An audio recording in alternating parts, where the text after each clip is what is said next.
একদিন চুপচাপ শুয়ে শুয়ে স্বপ্নের মধ্যে এরা ছিল, স্বপ্ন দেখছিল, আমরা শান্ত আনন্দ সহকারে লুটপাট করে যাচ্ছিলাম। হঠাৎ করে মধ্যে তারা কি চুপচাপ বসে থাকবে? খুব চেষ্টা করবে আবার তোমাদেরকে দুঃস্বপ্নের মধ্যে যাতে ঢুকিয়ে দেওয়া যায়, তারা শান্তমতে শান্তিতে আবার তাদের রাজত্ব চালাবে। তারা চেষ্টা ত্রুটি করবে না। তাদের যে কাজ শুরু করেছ, এই কাজ সমাপ্ত না হওয়া পর্যন্ত এর থেকে বেরিয়ে যাবে। তাদের সব নষ্ট। বাংলাদেশ এই যে বললাম 16 বছর 53 বছর, বাংলাদেশের জন্ম থেকে আজ পর্যন্ত এই সুযোগ আর আসেনি যে সুযোগ তোমরা আমাদের হাত তুলে দিচ্ছ। এই সুযোগ যেন হাত ছাড়া না। এই সুযোগ হাত ছাড়া হলে বাংলাদেশের আর কোনো ভবিষ্যৎ থাকে। এটা কোনো দেশ, এটা কোনো রাষ্ট্র থাকে। এটা যেন শুধু রাষ্ট্র নয়, পৃথিবীর সম্মানিত রাষ্ট্র হিসেবে প্রতিষ্ঠিত। যেহেতু তরুণরা এটা ঢাল করেছে, এই কারণে এটা ইউনিক, অনন্য।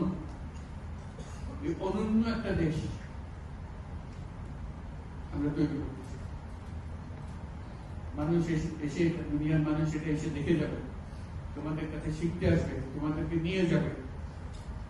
আমাদেরকে বলো কি মন্ত্র দিয়ে তোমরা এটা করেছো, এই মন্ত্রটা তারা শিখতে আসবে। সে মন্ত্র হয়তো তোমরাও টের পাচ্ছ না, মন্ত্রটা কিভাবে আসে। একটা বিরাট মন্ত্র তোমরা, এই মন্ত্রকে ধরে রাখবে। এই মন্ত্র যদি শিথিল হয়ে যায়, আমাদের কপালে অশেষ দুঃখ, সেই দুঃখ যেন আমাদেরকে দেখতে হবে। তোমাদেরকে অভিনন্দন। তোমরা নিজ নিজ চিন্তায় অনড় থাকো। যে যত পরামর্শ দেয়, এটা থেকে বেরিয়ে আসা এই পরামর্শ গ্রহণ করো। তোমাদের চিন্তায় স্বচ্ছ, তোমাদের চিন্তায় সঠিক,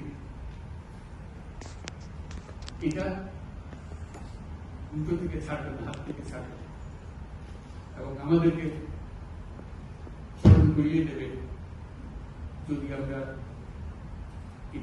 এই স্বপ্নের থেকে দূরে সরার কোন